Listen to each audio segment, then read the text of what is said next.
Hello, everybody. My name is Caesar. And I'm Martha. And welcome to the 12th episode of In a Wider Screen Where... Two idiots who know nothing about movies talk about movies. So, real quick, we just wanted to show off our new slate. We got a new little thing. Yeah, so for those that are just listening to the sound, you're wondering what that sound was, that's our new slate. Yes. So Helps us out a lot. We're kind of professionals now after 12 episodes. It took us this long. You know, we're getting there. Yeah, slowly but surely. Yeah, just as long as you don't see the rest of the studio. Yeah, that's a different story. Before we start, I have a quick question for you. Oh. A quick little riddle question. Okay, yes. I don't remember if we were talking about this. I remember. So I wanted to try to keep doing these because I feel like they're fun with you. They're okay, so you have a red house on the left. Mm-hmm. You have a blue house on the right. Uh-huh. So what color is the house in the middle? There is... Oh, wait, that's not even the right question. No. I'm so sorry. That's not the question. See this guy? I was like, wait, I don't even know the answer because that's not the question. Oh, okay, got it. Okay. I'm sorry. I tried to... Got it. Uh-huh. You have a red house on the left and a blue house on the right. Mm-hmm. So where's the White House? In Washington, D.C. I kind of like... yeah, I kind of messed that up delivery-wise. Yeah, but I already knew that one. You already knew that one. Anyway. No, I'm just really smart, so... Anyway, moving on. Genius. So you're smart and you're rich, as you can see. Today I am. I'm rich, and I am fancy, and I might be a little bit British. Oh, I was gonna say crazy. That too. But that's an everyday thing. It is, yeah. So reason why we bring all that up is today we were talking about crazy rich Asians. Yes. But before we get into that, a big new release came out this past weekend, both in theaters and on HBO Max, and that is In the Heights. And we both got to see it, so we thought we would give you all our quick spoiler-free thoughts on the movie. So Martha, if you want to start, what did you think of In the Heights? Yeah, I really enjoyed it. In the Heights is one of my favorite musicals. It always has been for as long as I can remember. And so I was so excited for this. And I think they did a really good job. I think some of my favorite things about this adaptation is that they, took out some of the songs that were a little bit boring. I've heard that.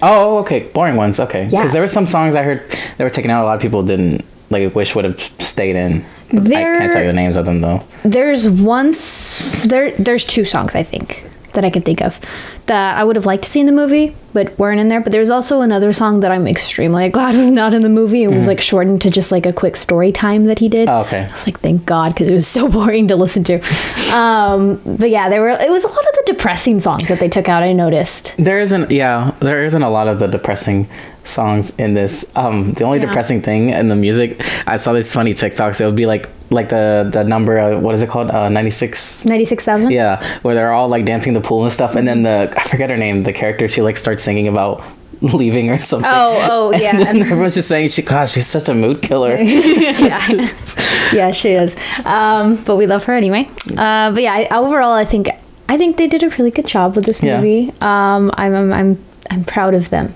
Yeah. I thought it was fine.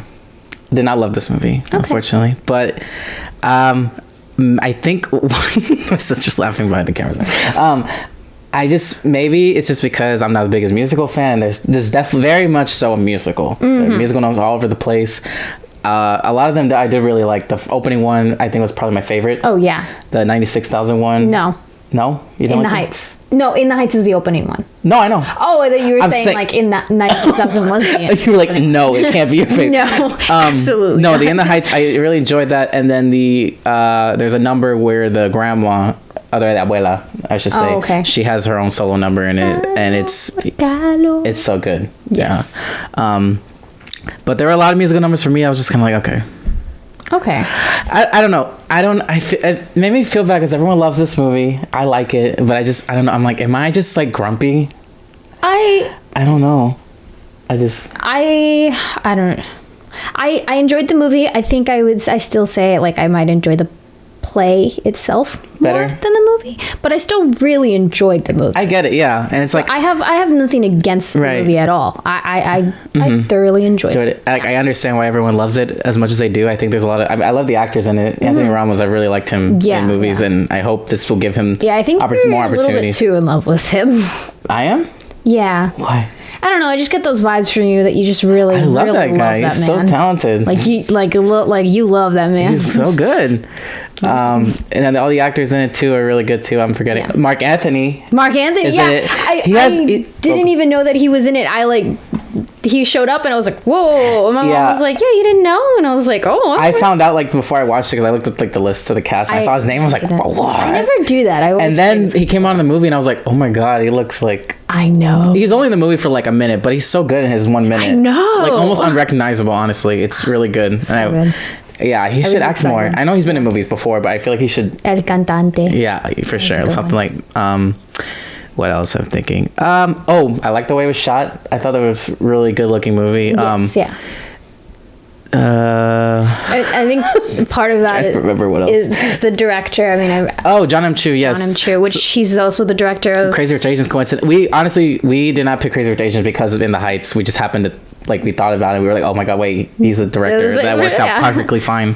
No, but I think he directs this really well. There's a lot of energy definitely within the musical numbers that I think, and there are only one thing I will say. I think while the editing of the movie, I think itself was fine, there was some editing in the musical sequences for me was just kind of annoying, only because there's a few shots where you see kind of like the wide scope of things, and it's like before you even kind of get the scope of something, he'll just cut to another angle like very quickly. And I wish I would have had more time to, I guess, take it all in. You know what I mean?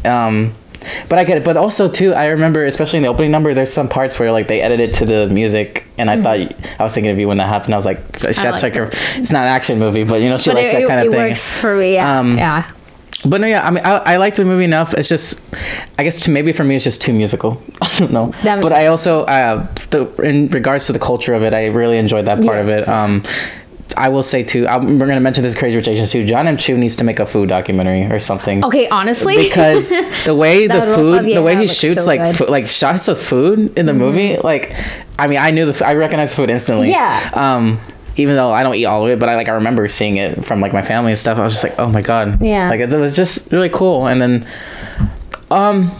maybe too, with the music, I wasn't a fan of all the songs themselves either. Like Manuel Miranda has a specific way he likes to write his raps and stuff, and sometimes they can come off a little corny. It didn't bother me the whole way through, but there are some songs I was just like, okay.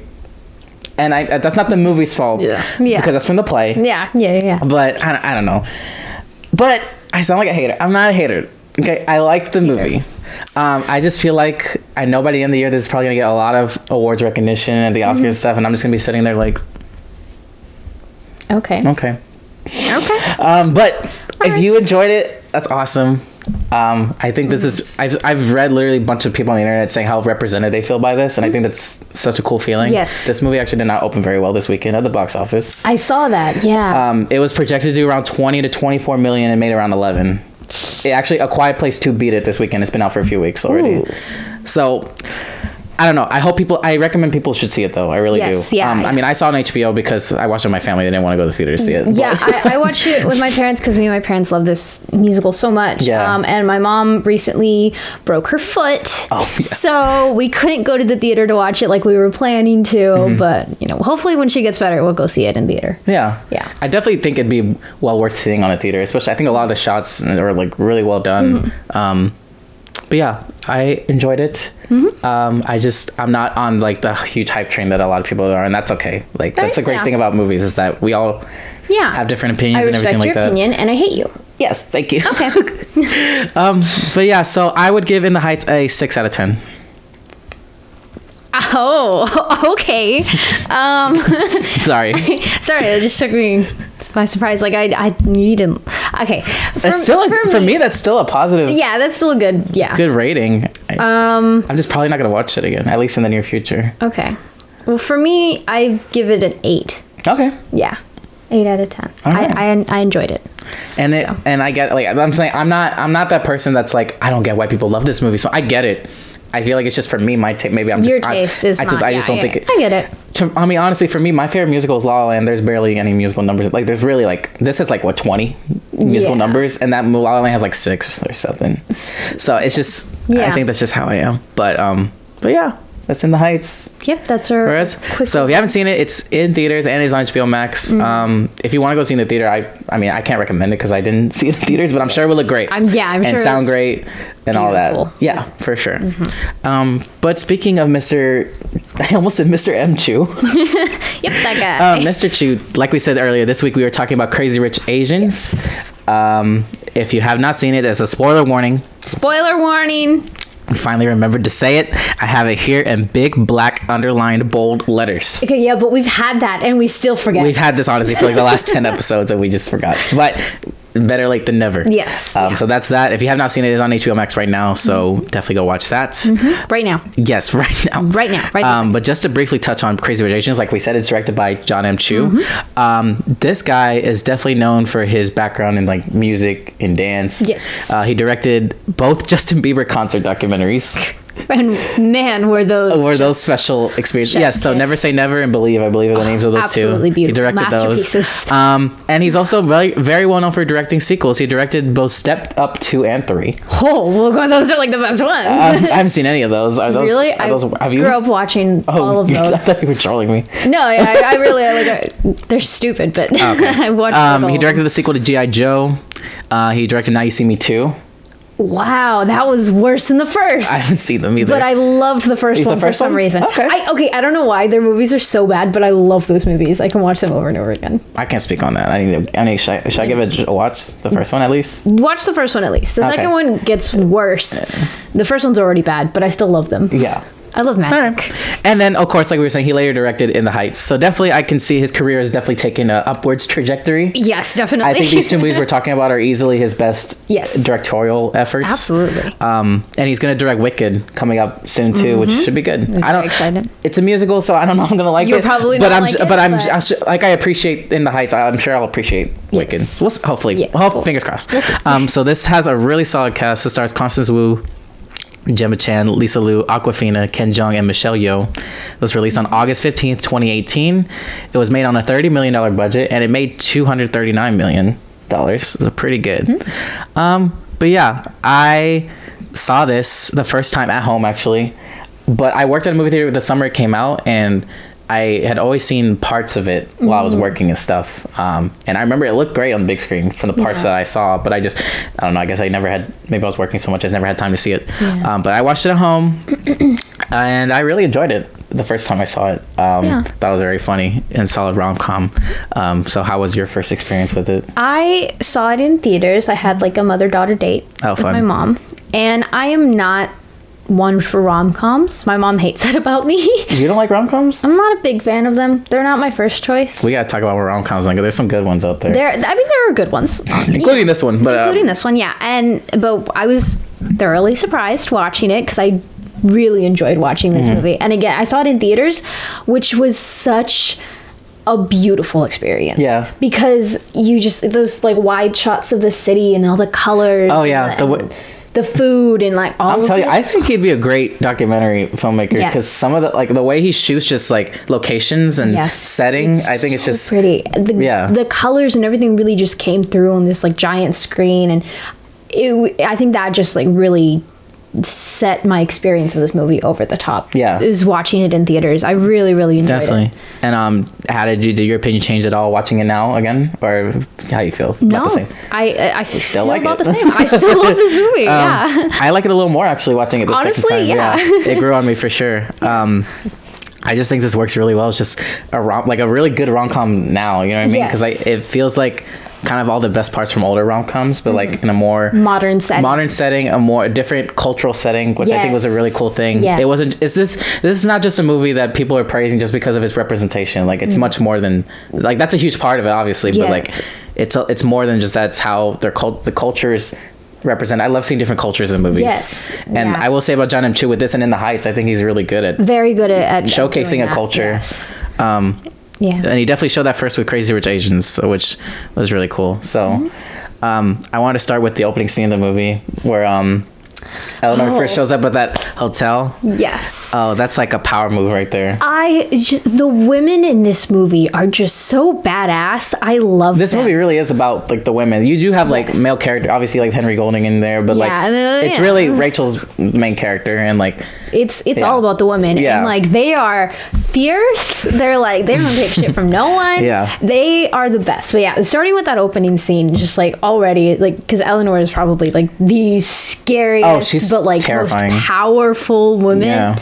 And she's the crazy thing about her is just that she's able to show so much power without really like she's very subtle, like I mean honestly a little passive aggressive, but like this was like the pretty woman move, like where she goes into the store, she's like, you remember me? Big mistake. Huge. I have not seen Pretty Women. Woman.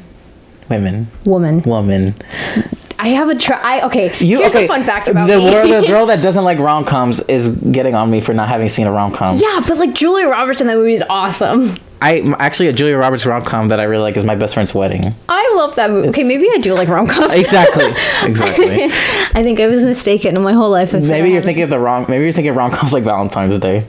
That might be it. Yeah, that's probably it. Yeah.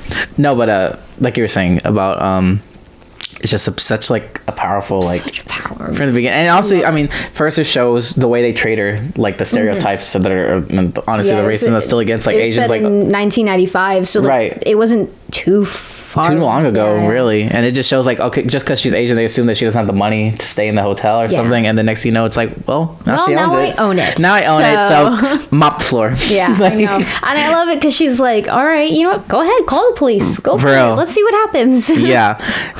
Yeah, for sure. And then we meet Rachel, and I like how they introduced her in the class of the game theory, because it pays off by the end of the movie. Yeah. But I think that obviously shows how smart and like good she is at her job and everything. Which later on, like when she meets the family, it's kind of like I feel like the whole movie later on they kind of make her feel like less than, and this just shows like no, she can hold her own. You know? She's good. She can handle it. Yeah. Yeah, and I think they do a really good job of setting that up, so it doesn't just sort of like all of a sudden like at first she's like a frail. Yeah. Right. Like no, she's like. Yeah. I think she's shown to be a strong character. It's just the confidence maybe is sort of knocked down a bit. It's sort of knocked down a bit, and especially when she goes to meet the family, it's like. Makes sense. Yeah. But she builds it back up. So I think overall we'll talk more about her. Yeah, definitely. Later. But I like how they introduced her within that classroom. And then it was really nice. Yeah. Then you meet her and Nick. This is a relationship that I can actually stand. Like they're cute and they're not. I like them together. Yeah, like I liked them, and I think that's what helps make the movie. I think they have good chemistry too. Yeah, he's such a sweetheart. Yeah, he's kind of useless a little bit, but I think that's what makes it better. Why do you say he's useless? I don't know. Like I feel like he's there to like. He's like okay, no, he's not useless. He's necessary for the plot to go on. But obviously, I kind of get what you mean, though. But it's like once his character is used to get her there and to like start the conflict with her and the mom, you don't really see much of it. There is a large. Honestly, I was watching. I was like, there's a large part of the movie where he just was not. He's just not there. Yeah, he's at a bachelor party like the whole movie. The whole movie, yeah, for sure. So, but again, he's such a sweetheart. He's very good looking. Yeah. And you know, he's a good looking man. That's what matters. He's there to be looked at.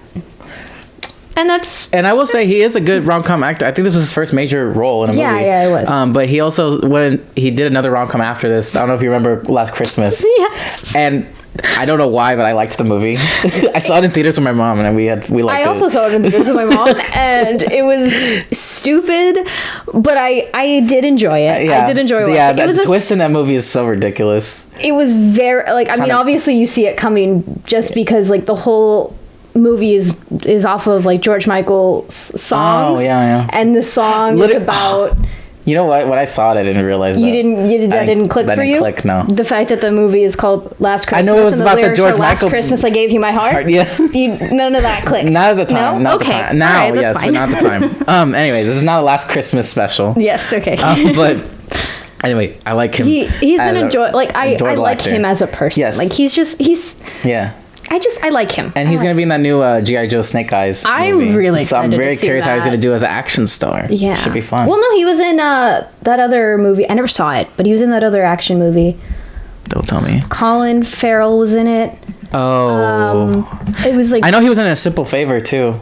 With Anna Kendrick and Blake Lively. I don't know if you ever saw that. Yeah, I saw that one. But no, I'm talking about the other one. I can't think of it. It was like... No, there's no other... Yeah. You're confusing him. No, The Gentleman. The Gentleman. There we go. I forgot he was in that. Yeah, he was in that movie. I never saw it, but isn't that like an action movie? Yeah, it is. It is. Okay, Yeah. so yeah. I honestly... maybe he did good.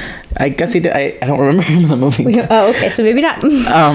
No, I mean, I'm sure he was good, and I just remember there's other bigger actors in him, like Matthew McConaughey and stuff. But yeah, I like him in the movie. The funny thing I thought with his characters though is his character's name is Nick Young. I don't know if you know this, but there used to be an NBA player, I mean, he doesn't play in the NBA, but he's still alive. His name's Nick Young too. So I thought about him, and he used to play for the Lakers, but then he used to. Do you know who Iggy Azalea? Who it is? Yes. So he used to date her. Oh. But when he was on the team, a teammate on the Lakers literally recorded, like Young was talking to him about affairs he was having, like cheating on her, and he didn't know his teammate was recording him, and it got leaked. Oh yeah. So then after that, he got traded and all that stuff, and now he's not in the league anymore. All right. But he won a championship later. Thank you for that tidbit of information that we needed. Not at all relevant to this, but that's just what my mind went to as a basketball guy. Okay. Yeah, I thought though the scene where they meet each other was cool because it showed how fast the news travels, like within the family. Yes, the chisme is just flies. It's crazy. It is out there like that. The fact that before they even leave, the rest of the entire family knows she's coming. I know. Like he's like I was literally just talking about it, bringing her. How do you already know? Yeah, that was crazy. So you're already kind of like it's already little like notes, like little clues on how this family is like really how they work, how this whole like the whole I guess like rich system of people works. Yeah, like everyone. So like when she gets there, it's not at all like surprising. Surprise, yeah. Everyone's expecting her. You're kind of expecting that, and everyone kind of has these like preconceived ideas about her being like this evil gold digger, just because she's like American. But she doesn't even know about his money. No. So like she's even when they get to the airport and she's like, oh no, we're economy people. Yeah. And she's like, don't worry about it. Like she doesn't know anything. Yeah. And then once you start seeing like Eleanor's character again, you just already know like she's gonna look down on Rachel. Yeah. And you just already know at least for me, it's just like I know every time they're gonna be like on screen together, there's always gonna be tension, and she's gonna say some like passive aggressive comment or like. She's very good at those. They're good, but it's just like like she doesn't deserve that. I know, and you just feel really bad for her because Rachel's such a sweet character. Like she's a really likable character. Yeah. Which I think adds to the movie and makes it enjoyable. Yeah. So it's hard to see just like these two powerful women just like going at it. Yeah, like, for sure. You know? I also liked how they introduced all the different people in his family, because it shows even though they're all part of like one big like rich family, they all kind of have their own little avenue into how they have like one's like the director or something. Yeah, they all have like their thing that they're doing, and they're all.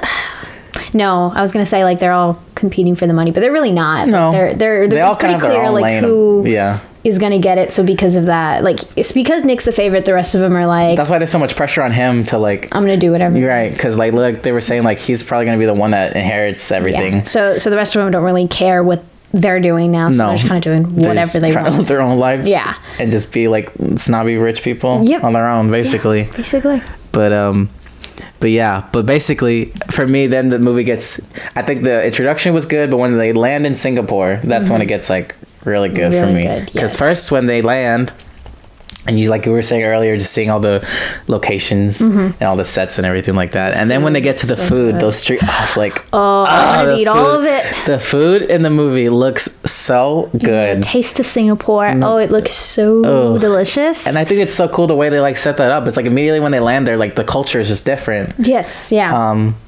You see a stark change from New York to. Oh, absolutely. To where to Singapore. So, I think that.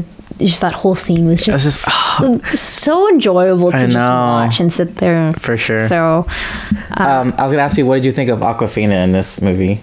I love Awkwafina. Really? Yeah. I love her. She's so funny. Like she's so ridiculous, and I've always been a fan of her. Like even when she was in like Girl Code. which she was on that Girl Code. Yes, which is a very old show. I know what that is. There was a Guy Code and a Girl Code, but I had no idea. And I used to watch that show all the time when I was little. I should not have been watching that show when I was little. I honestly would not have pegged you for a Girl Code type of girl. I was very young. and impressionable, which again, I should not have been watching that at the age I was. But I loved. Did you learn anything from it? Too much. You went too much too early. Too much too early. But I love Awkwafina, and I enjoyed her in this. Her and the whole family. Oh my god, are hilarious. They really absolutely. Her, Ken Jeong in this is so funny.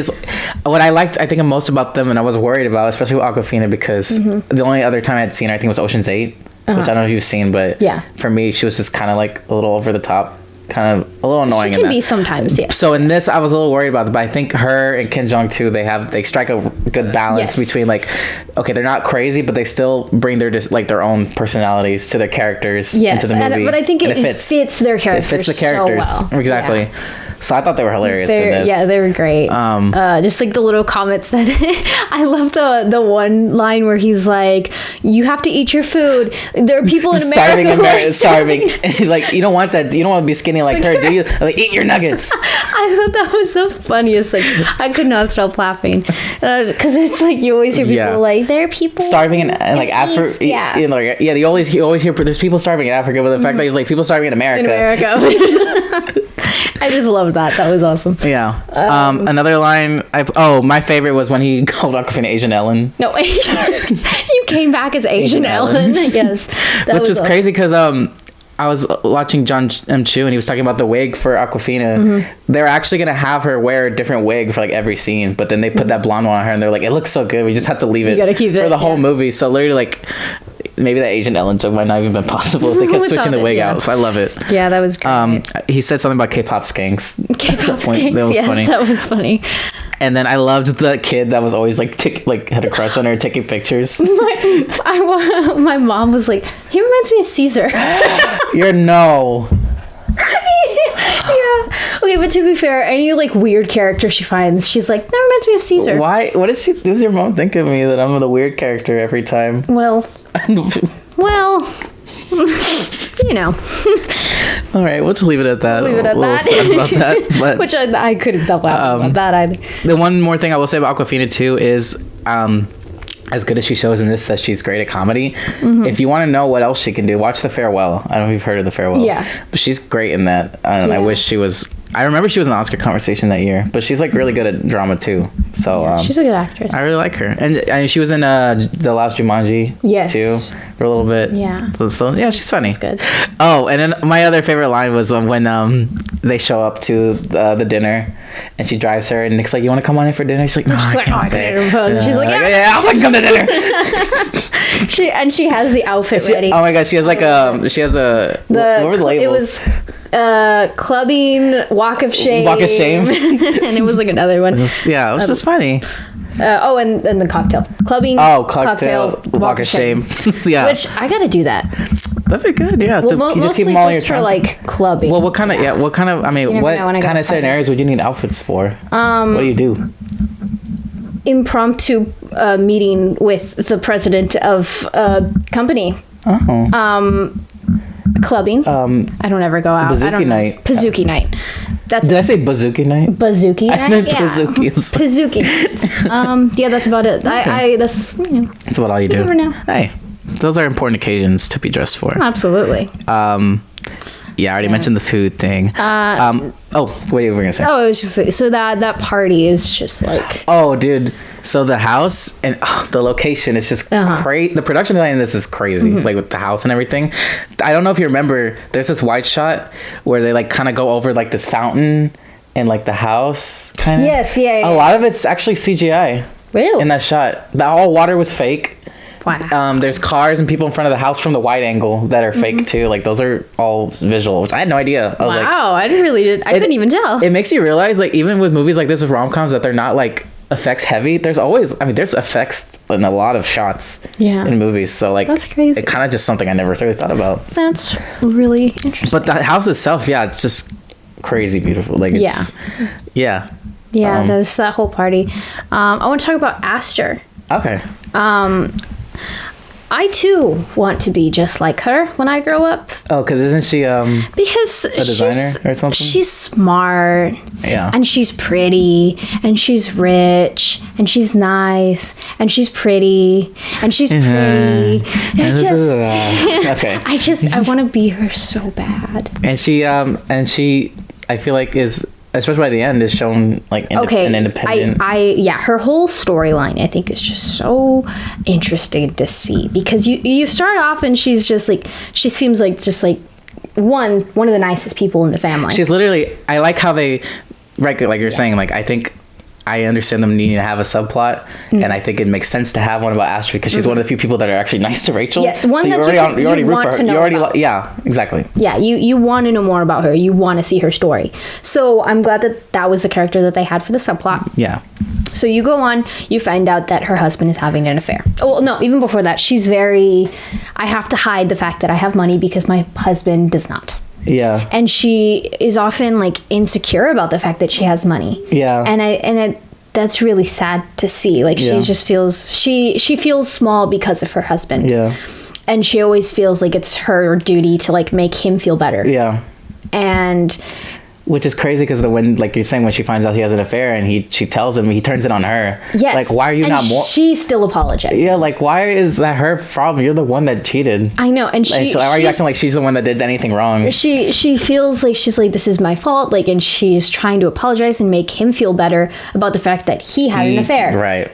And it's ridiculous. And then you see by the end of the movie, she comes like full circle and she's like, you know what? I just realized it is not my duty to make you feel like a man when you are not. Not one. You are not a man. You're pathetic. And she didn't say that, but I said that's how I said that. I feel. God, I just, another power move there. Again, the women in this movie are so incredible. Like everyone is just like, they're so strong.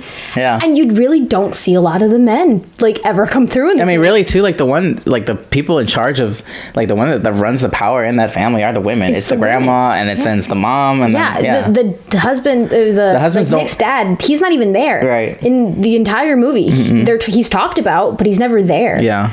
And like I said with Nick, he's there in some parts, but not really. In some parts, the whole thing is just about like the women and how like, incredibly like powerful they are. Especially too later on. I mean, we don't have to get this right now, but when Rachel's mom, too, when the Doug brought her up, even her, it's just like So let's move on with the plot of the movie. Yeah, for sure. So after the party, you know, she finally meets the mom, and that's cool. I literally, oh god, dude, I just read a note that I didn't even read about till now. After everything in the movie, I wrote, it says something when the grandma is more accepting than the mom, and that does not pay off by the end of it. Yeah. And we'll get into that later, but like that grandma character disappointed me so much by the end. I was so excited. I was like, okay, at least she's gotten in with like the top dog. I'm like, it doesn't matter about the mom. You got to get in as long as you're in with the grandma. You're that's good. That's the one that raised him. And, right. So that's.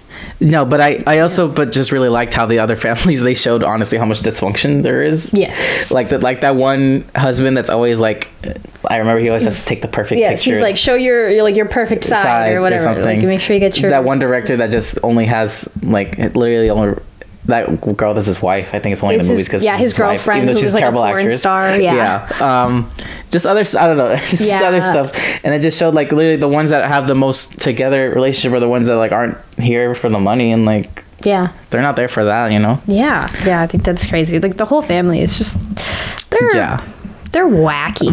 They're crazy. That's one thing I love about this movie is that you get such a wacky cast of background characters that really Crazy Rich Asians. They're the crazy. It's in the title. Asians. Yes, they're funny. It's funny to like just see them. Like even like we said, Awkwafina and her family, like they're the background characters too, and they're also really funny. Dude, I know we mentioned how funny they were, but even like her family, like her was it her mom in the house too? Yeah. She's so funny. Even she's funny. Like all of them just have like perfect one-liners. And then the other character we didn't mention that I also really loved, I don't know the actor's name. I'll look it up. Oliver is the character. Yeah. I thought he was so funny. Yeah, the rainbow sheep of the family. Oh my god, yeah. I thought that was so funny. I want to find his name because I want to. He's in Superstore. Oh, I've not seen that. It's a really funny show. I really like it. My sister told me to watch it like 20 times. He's funny. I like him. His name's Nico Santos. Yes. Oh, okay, yeah. Don't know why he had to do a British accent. I don't know either.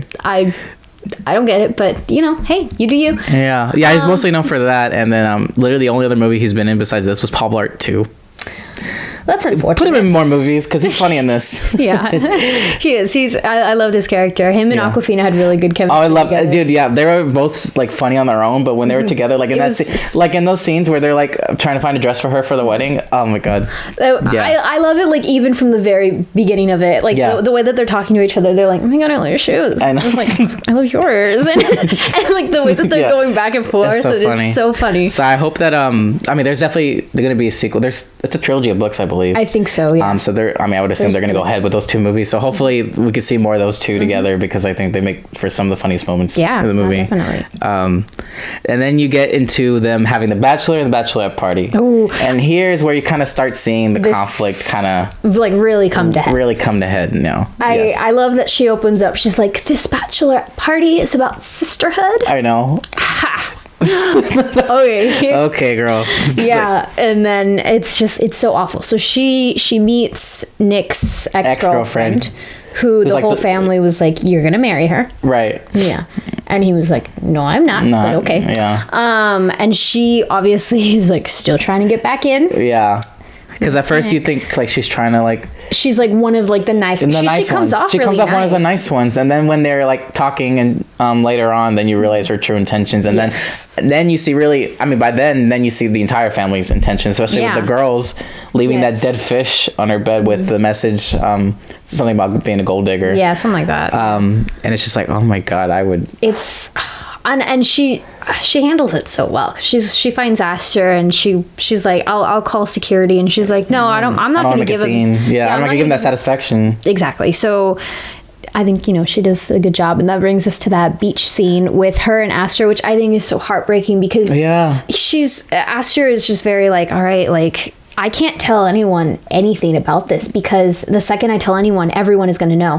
Yeah. And she's like, no, Rachel is the one person that I will be able to tell, and I know for a fact that she's not going to tell anyone else, and she's going to be genuine with me. I guess what I love about that is they make Rachel feel like shit the whole movie because she's an outsider. When it's like it's because she's an outsider that she's so kind, right? And that she is like she's just a good person. Like you're saying, the fact that Aster was able to confide in her is because she's the outsider. Like that's the great thing that's the beauty of it. And I think that was a really nice moment with the two of them. And she's just like, I'm really sorry, like that sucks, and she's genuine about it. And that would be the only genuine interaction Aster would get with anyone, basically. So it's really nice to see that that whole scene. I really liked it. I like them two together too, because I will say this about Aster's subplot, I like it there. I just don't know if it flowed with the rest of the movie. Okay. Only because I think they spend so much time on Rachel that I think when it becomes Aster, I don't know. I feel it just kind of cuts away. It kind of cuts away from the action a little bit. Even though I like where her character goes, I like the character and I like her relationship. But I get it though, because I know it was based off a book. They probably got to take a lot of liberties with it too, with characters. But I just think it could have just flowed better as a subplot in the movie. I see what you mean. But I really, like we were saying, I like by the end of it, her arc with her husband and everything. It's just like, you're not, like you were saying. It's just like, you're not a man. You're pathetic. You're weak. But then that moves on to Eleanor again. Yes. The whole scene with the dumplings again. You see her again with the grandmother, and she's like, okay, you start seeing more background between like Eleanor and the grandmother. And that like they clearly don't get along. So the same thing that's happening to Rachel is the same thing that happened to her. And what makes me so upset is that after everything Eleanor went through, she still does the same thing to Rachel. And she's like, you will never be enough. Because in her head, it's like, yeah, they treated me like that, but I know I was worthy. Yeah. But it's like, I know you will never be worthy. And it's like, it's just, it's heartbreaking. I know. It's horrible. I just, that whole scene is just so... Dude, literally, you would never be enough. I was like, oh. No, I it's like, give her. I don't understand. It's rough. It's rough. So the whole scene, it's just really. Oh, that reminds me too of another Awkwafina quote that I like. She was talking about, she was calling her like a banana or something. Oh, and she's like yellow on the outside, white on the inside. Yeah, like our equivalent is we're coconuts. We're brown on the outside, kind of white on the inside. Yeah, exactly. Yeah. No, I'm an almond joy. I'm brown on the outside, white on the inside, and a little bit of brown spirit inside me, just a bit. That makes sense. Yeah, I like that. Yeah. What else did I put? Damn, we kind of mentioned all this already. Yeah. The wedding. Wait, did you have something? I'm sorry. Classic makeover montage. Oh, yeah. Material Girl. That's so cute. Material Girl? They did a cover of Material Girl, but it was in, I'm assuming, Mandarin. Oh, okay. Did not know the song. You didn't? Mm-mm. Madonna? No. Oh my god. I don't listen to Madonna. I'm sorry. Anyway, moving on. Yeah. Different cultural questions over here. Yeah, so we get to the wedding. I will say one thing. Yeah. There's so much build up to the dress, and that was it. I mean, I think honestly, I was more impressed by the hair than the dress. And the hair looked great. I mean, she looked beautiful. She looks beautiful throughout the whole movie. I just was hoping for a little bit more from the dress, but that's just me. Not anything I thought about, honestly, but that is the main thing I felt. Okay, well, because they go through this whole makeover montage, and you expect like a huge like, and it's glamorous. I think honestly, what makes it more glamorous is how she sells it, though. It's the way she sells it. The dress itself is so, but she rocks it. Because I'm sure you've seen people before where it's like you might not think their fashion's all that great or anything, but their confidence that they exude is like makes up for all of it. Yes, ma'am. Because she walks in and she sees that ex-girlfriend and she's like, You're in my way. And I just, yes, ma'am. Like she walks out, she gets out of the car and all the cameras go to her. Right. Everyone else does not matter. She's like, anymore. can y'all move? She's like, you're in my way. Hey. I'm taking my pictures now. Yeah. I'm better than all of you. I loved it. Just the confidence. Yes. Oh, it's great. Ma'am. It's so great. Yes, ma'am. So I loved that. And then you see her go into the wedding and again she has that little face off with the mom, right, with Eleanor, and she's like, I'm here. I'm here. Yeah. You thought I wouldn't be, but I am. And then that one, the bak. And then that one princess is sitting by herself. Yes. You think like she doesn't want anything to do with her, like with anybody over there. Yeah. And she sits there and then she's like able to connect with her in her own way again. And I think that's another thing that like, I don't know which direction to take that in with that character of the princess. I don't know if it was that she really did request that no one sits next to her, or was it that everyone was like already made up that sort of lie that like, oh, she thinks she's better than everyone, so no one's gonna sit with her. Oh. And that maybe isolated her a little bit. And so Rachel coming in and was like, hey, you're a person. Let's talk. You're alone. I'm alone. And she recognized her too, because she mentioned like a paper she wrote or something. And she was brave about it. She was like, yeah, you're princess, but I'm going to talk to you because you're smart and you're more than just a princess. Right. And I think that the whole scene was really, special. Again, it's more to her character, Rachel. Yeah. And her just being like a true person, like a genuine person. It always shows, like, you would think too, like, at this point, I mean, honestly, if it was me, I would kind of just lose myself at that point with like how much she's had to go through with that family, but she still manages to be that caring person. Yeah, and strong, really. Yeah, she remains true to herself throughout the whole thing. So I love that. And so the whole scene, and she gets to talk with her, and even Nick in the back, he's like, oh, she's probably just sitting near the back, and he sees her and she's the only person talking to the princess, and he's like, you gotta fight her. Yeah. And like he does. She is a fighter. So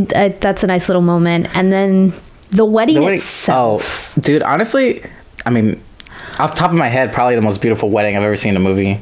Screw the royal wedding, man. This was the wedding. This is a wedding. This is the wedding that everyone needs to see. Yes. It was so magical, so beautiful. Like the way that Kiana Grannis, I think is her name. She's the singer. Oh, okay. I have known about her before this movie. Yeah. Because of Ryan Higa. Oh, wow. Okay. His YouTube videos. Yeah, no, I know you're talking about. I used to watch his videos too. She was like friends with him, so she would like come in their videos, and then I remember seeing this movie, and I was like, hey, wait a minute, I know her. Yeah. But her cover of I Can't Help Falling in Love. Yeah, Can't Help Falling in Love. it's so beautiful. And then like you go into like where the music just stops and it's just her singing. And and then the things go up. I know. And the water comes in. What were they holding when they were like these little like light sticks or something. I don't know, but it was so cool. So pretty. The wedding is just so beautiful. I loved that the emotion in the scene was with Nick and Rachel, because even though it's not their wedding, but the fact that he's not paying attention to the wedding does not matter. Thing that's happening. Who's getting the people are getting married? It does not matter. It's between them and how they emotionally connect with each other. Yeah, he's like, I am so in love with you. Yeah, and you're just like, he's like, it's so sweet. Yeah. So the whole wedding scene is just great. Wow. Fantastic. And then you get to the reception, and then he's like, and then I guess one of the nannies, or one of the people that help out in the house, are like, your grandma wants to talk to you, Nick and Rachel. And I'm like, okay, maybe this is where she'll get accepted by the grandma. Like this is it. The grandma's gonna be like, screw this, Eleanor, you're great, you're in the family, but nope, not the grandma's like, oh, I was like, Grandma, why would you do this? Grandma, why? Yeah. And then it's like, we hired a private investigator. She's been lying this whole time. Her mom, her dad is still alive. The whole thing was but she had an affair and she ran off to America. If this gets out, this is going to ruin our image and blah. You can't marry this girl. Don't waste your time on her. And they're just like... And she... Okay, I don't know if I understood this wrong or not. I don't know how you took it. But the way I saw it... No. Wait, what? I think I just answered my own question. Okay. Wait, I want to know what you were thinking, though. Oh, yeah. That she was finding out all this information for the first time. And then... Yeah, but they definitely confirm it later on. I just... Oh yeah, no, she had no idea, because then even when her mom shows up, she's like, "How come you didn't tell me any of this?" Story, yeah. So that's already heartbreaking for her to hear this whole thing, and she's like, "No, you're lying. There's no way. I don't even know this." She's not denying because she's trying to cover herself up. She genuinely she didn't know. So she can't. Her mom never told her that. So it's like, why would you say that? Yeah. So she's already dealing with this thing that her whole life was a lie in a way, and then on top of that, she was just thrown out. Yeah. And just was like, you're no good, get out. They disposed of her that, basically. And so there's just so much going on, and she's having to run out, and she's running out of the reception, and everyone's kind of just it's just chaotic. It's for so chaotic, and it's hey, Cinderella, I know. I was just I'm this family. I literally wrote I hate this fucking family right now. I hate it so much. They're horrible. And man. It's just it's crazy. Honestly, yeah. If I'm honestly at that point, I was thinking, if I'm Rachel right now, I'm marrying Awkwafina. Honestly, she'd be better off with Asian Ellen. Yes, with Asian Ellen. Honestly, I was like, just marry her. Yeah, screw it. So that was just heartbreaking. Her family's better anyway. Yeah, and then so she's heartbroken, and she stays with Awkwafina, her friend, who's a good friend to her. Yeah. The whole family is very welcoming, which is nice to see. At least she gets one family to welcome her. Right. But she's going through it. Her mom finally shows up, tells her the truth, which is nice to see. She's so heartbroken, and she sees her mom, and she's just like, "Mom." I know. It's oh, I know. It's so heartbreaking to see that whole thing, and she learns the truth about her family. And then she's like, I just want to go home. She's like, well, before we go, we should talk to Nick. Nick's actually the one that brought me here. Yeah. So we find out. So she goes to meet Nick. He proposes to her. Mm-hmm. And... we don't get an answer. Which I liked. I'm like, oh, did she say yes or no? Yeah. Oh. Yeah. And then we see the meetup with the mother. Oh, I love this scene. This whole scene is so incredible. I saw not only this, so because of working at the theater, one of the big things is obviously picking up after people when the movie's over and saying thank you for whatever. So I would always see this scene and the ending scene, which we'll talk about after this, on the plane and stuff. Those are the last ones I would see. So I'd always see the crowd reaction to it. They were so into these moments. It was so cool. It was such a good moment. Because it's really the climax of the movie, basically. The scene, yeah. By the way, Mahjong seems like it's really difficult. I don't know what was going on. I didn't understand a single thing there. I did not. I just saw. But it looked. I just saw little blocks of symbols on them, and I'm like, y'all do you. I don't know. It looked intense. Yeah. So I'm like, is this what other cultures look at us like when we're playing dominoes? But dominoes looks easier because it's literally just little blocks with dots on them. I hate dominoes. It's too much counting. Why is math a fun game for people? I don't get it. Were they playing dominoes at all in the Heights? Yes, they did. They were okay. I was about to say I didn't remember. I did. That's see good. it. Okay, Yeah. good. They gotta add that in. All right, they had to. But yeah, it's coming from a Latinx. Who are you? I don't know. Hey, Domino's. Yeah. Yeah. Anyway, this how do you pronounce it? Mahjong. Mahjong. Yeah. Okay. Seems like a very difficult game, but that whole scene is just so like, oh yeah, it's because she's like, because it brings back the whole game theory. Yes, from the like I said, right from the very beginning, you kind of like she knows it comes into play. Strategy. She knows what to do, and the way that she's holding herself so well, and she's like, just so you know, he proposed to me. Yeah. Don't worry, I turned him down. Oh, sorry. Your Irish accent came out. Did it? He proposed to me. I can't help it anymore. I'm like, this is accents just keep coming out of me. Film. Accents come out of me, and I can't help it. And here's the thing: I'm not good at accents. Honestly, it was just so minor that I shouldn't have said anything, but I just could not. I'm glad you did. I'm trying to break the habit, and I can't. I gotta figure out what's happening. Okay, do you want to try that again? No. Anyways, yeah, like she's saying, like, Jim proposed to me, but I said no, because like. Yeah, you didn't act as well as I did. The acting was better. It was just your accent. I mean, obviously. No, but it's just like she's so powerful in it. She's like, you made sure that no one was gonna win in this because either he was gonna hate me or he was gonna hate you. Right. But I made the decision that he's gonna hate you. Yeah. And she's like, oh, damn it. Yeah. But it's also like, in that moment, it's like. It seems like even though it's not what she was trying to do, she earned her respect. Yes. Because I feel like it's the first time in the movie that she's actually not trying to earn her respect. Yeah, she's finally just standing up to her. She's like, I know my worth. Like, I know, yeah. You don't, and that's fine. That's fine. I'm like, I know. Yeah. That you may not think I'm worth it, but I am. I know I am. Like, she finally knows what she, like, that she's good enough, like you're saying, and that what she deserves, and like, despite what her and the rest of the family made her believe, like, you're not worthy enough for our son. You don't deserve to be in this family. Like, you're just a low-class American with a single mom. And it's like, you know what? I am all those things, but like... And I'm perfect perfectly like that. Yeah. So it's so impressive to see her character really just like, and then, I know. I'm here. And then she wins the game. She stands up. Her mom, like... It's at another table. And the stare down, like, I love her mom. So good. Yeah. That whole scene is just so incredible. Yeah. But yeah, so then we see Nick chases her on the plane, has that whole moment. I'm that lady who's like, she says yes. Yeah. Okay, this scene obviously is like a cliche out of every rom-com, but absolutely. For this, it works so well. It was the perfect when he opens the what do they call that? The case for the ring?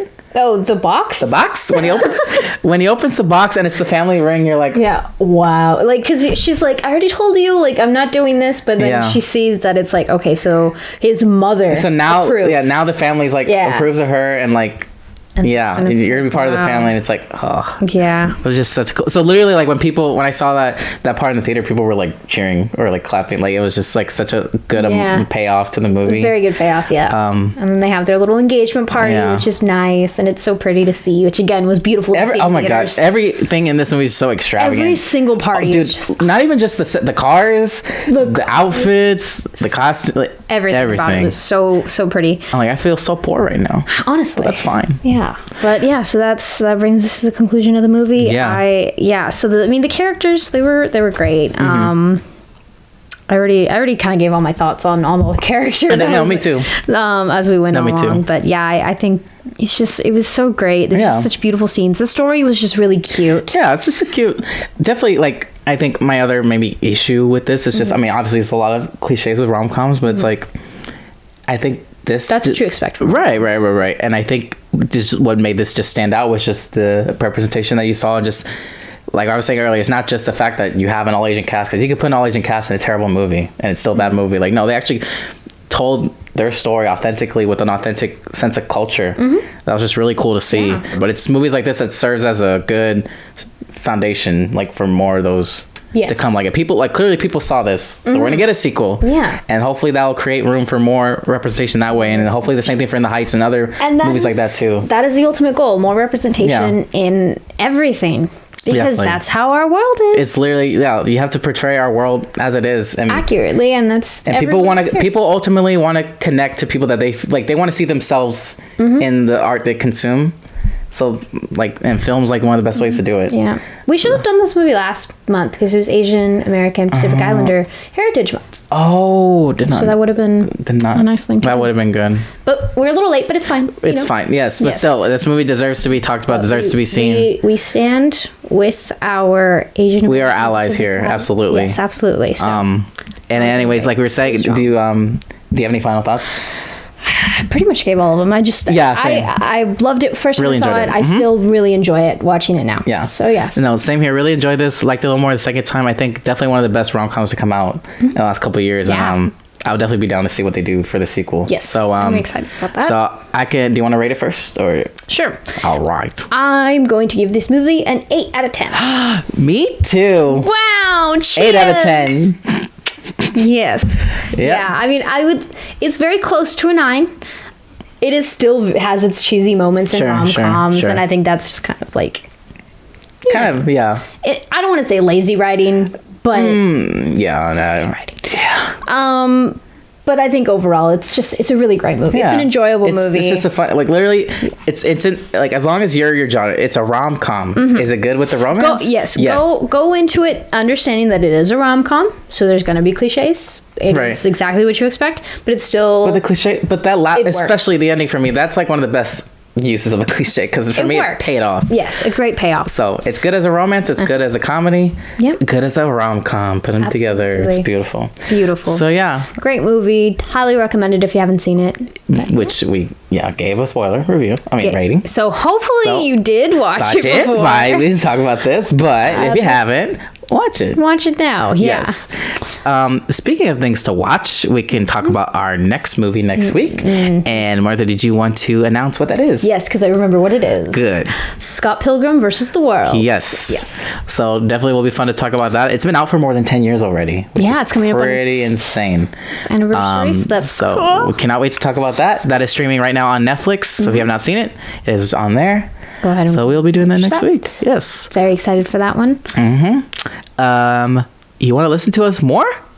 We're on Spotify. Definitely do. Apple Podcasts, everywhere.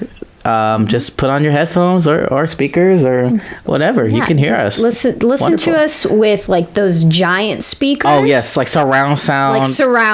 You want to hear like me on one side and then her on the other side, and we're like yelling and complaining. Really get the feel. Exactly. You get the feel of being on this beautiful set. Yes. You know what I mean? Yeah. Perfect. Perfect. Even better. Oh. You want to see us? Yeah. We're on YouTube. Yes. And you can subscribe to our YouTube channel right now. Like right now. Right now. Literally as you're watching or listening to this right now. Or you can wait till you're done. You can watch the whole thing. But you can do it now. Right now. In a Wider Screen Podcast. That's our YouTube channel. You can subscribe to that right there. Yeah, with the only exception being our last episode. Yes. I just want to quickly address our last episode. I did put a disclaimer in the episode if you did see that. But it was Percy Jackson. It was the Percy Jackson episode. We had Brianna as a guest, and unfortunately things didn't work out with our camera. So yes, but we'll have her back so you can see her lovely face eventually. We want to redeem her, but we kind of did her wrong when she was here. So there you go. And we are gonna have more guests on for sure in the future. So stay tuned for that. And speaking of, if you want to know when these guests are coming on, when these episodes are coming, all that stuff, Instagram, TikTok, the Twitter sphere, In a Wider Screen. It's the same @ for all those accounts. We'll post stuff on there so you can check us out there. But that will do it for this week. That is all for this episode. Thank you guys so much for listening and watching. We really appreciate all of you 5 listeners that we have. Yes. This episode went smooth like butter, don't you think? Smooth like butter. Well, that's all. Bye.